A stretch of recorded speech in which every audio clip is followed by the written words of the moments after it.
Hello everyone, this video is in continuation of my last video where we discussed about microplastics and how they are affecting our health, and especially it is quite detrimental for our children. So today I'm going to provide some possible solutions and minimize the damage. So we saw in the last video where we can find microplastics and how then now it will be in line with how we can minimize the damage, right? So we saw the microplastics are found in your food and chewing gum and plastic containers and toys and all that. So we have to go one by one, right? So first of all, keep your house clean and vacuum it regularly. Now why is that so? Because the suspended particles, when the plastic breaks down, and it as I said, it goes in the air. So if you dust it regularly, if you vacuum clean it, then there are less particles. Also sometimes the carpets are made up of synthetic material, especially the ones with synthetic material. They also, when not cleaned regularly, again will emit those suspended particles, the microplastics, and then we'll breathe in. And especially if you've got crawling baby, the baby may just as I said, through the skin, the baby might just have microplastic because of the crawling and very near the ground, so more exposed to that. So clean and vacuum regularly, and filter tap water. So as I said, it has already entered the water cycle, so it already is in the water. So by filtering the tap water, you can minimize the damage. There are some particular actually filters which are specifically designed for microplastics, so you can check out online, and then you can replace your existing one with the new one, and always use filtered tap water. So another is in the plastic containers. So you don't get your takeaway food in hot plastic, because the temperature will definitely have a very adverse effect, and the plastic will leach in the food, and then you will ingest it. So just stay away from the plastic takeaway kind of containers. You can bring your own container, and then you can just request them to fill it up, rather than use the hot container. And also be aware of hot plastic. If it is burning somewhere, don't just stay there, and don't breathe in, because you are inhaling that thing. When you smell something, that means the particle is in your system. That's why you're smelling it. So you have to be very careful. If something is burning, then that, if that has plastic, then go away from there. Then avoid canned food. So when the food is canned, it has been lined with plastic. So if you are eating it, you are ingesting it as well. So be careful with using personal care products like shampoos and soaps and moisturizer and makeup, because they have microplastic. Apart from that, there are lots of additives and a lot of toxic material as well. So be very careful about using those products. Choose the ones which are natural, and if you can, then make your own. But if you cannot, then choose the ones that are natural as possible. So that is one thing. And avoid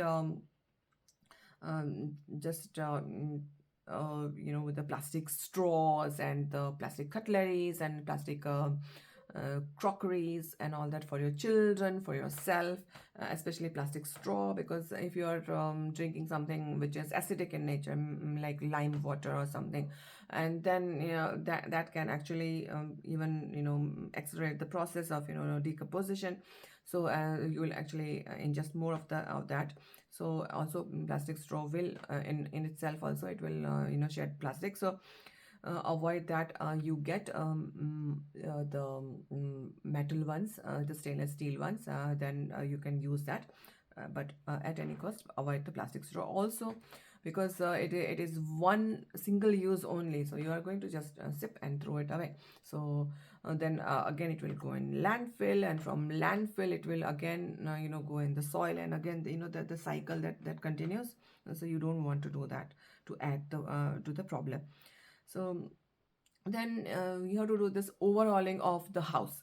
So how you can do it? You have to replace all your plastic storage containers, and replace them with glass or metal, going back to the basics, how the olden days used to be. So that's the thing. And all this plasticware and everything, you have to just dispose of, and buy the new one, the natural material. So that's the thing. And whenever you go for buying the fruits and vegetables, and you can go to the wholesale place and then buy in bulk, and then store sensibly, without using any plastic, because when you buy in a smaller quantity, they are wrapped in plastic again, and then you'll have way too much of single use plastic in your environment. So if you buy food, buy local and whole, and buy from the vendor as much as possible, and bring your own bags, and don't use the plastic bags. There are eco material bags are also available, so you can use that as well, so that you can minimize the damage. Now, cloth, diaper, and baby wipes. So use the normal natural material. There are because the disposable diapers are not good for your baby and environment both. So use there are not nowadays lots of new products are available, which are made up of natural materials. So use those natural ones. And as I said, just replace just do overhauling of the house. Just look around, what's made up of plastic. Can I replace it with something? Can I use some alternate material? Can I replace the containers and other things as well? So if you just have a look around the house and then replace it from with the natural material, then it's half the job done.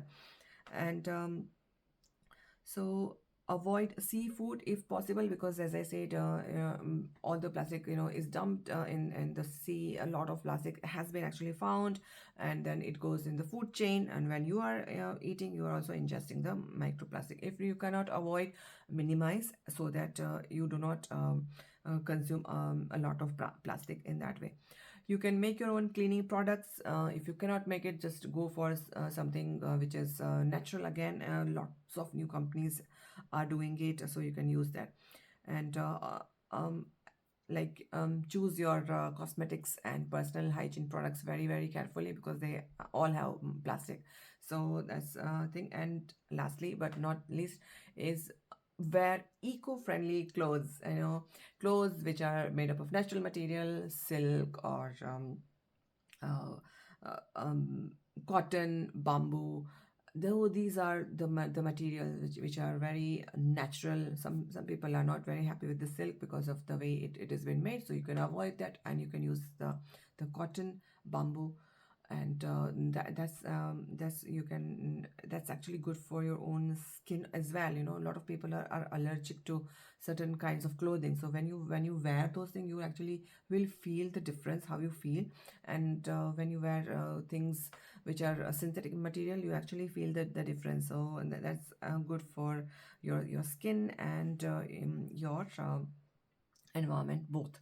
So that's mostly I have covered what we can do about it.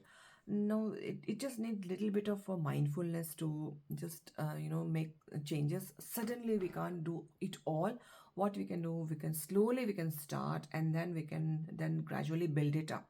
Now, as I said, everyone perhaps has some degree of microplastic in their body. So what we can do, we can live a very healthy lifestyle. We can eat healthy, nutritious, and balanced meal. I am not qualified to give advice about what you should be eating, because everybody is different and there are dietary requirements. So you can take help from your from your professional, the nutritionist or doctors, and they can help you with that and live a happy and healthy and active lifestyle. So when you are active, you tend to sweat more, and then through your natural, like skin and other systems, all the existing whatever the toxins and microplastics can get out of the body. And for that, also you have to hydrate and live a healthy and active lifestyle. So these are the basic things. And until next time, just be mindful of this aspect and start making little small steps, and check especially your children's the lunchbox and the water bottles, and replace it first thing to, as soon as possible. And until next time, just be mindful and happy parenting. See you next week.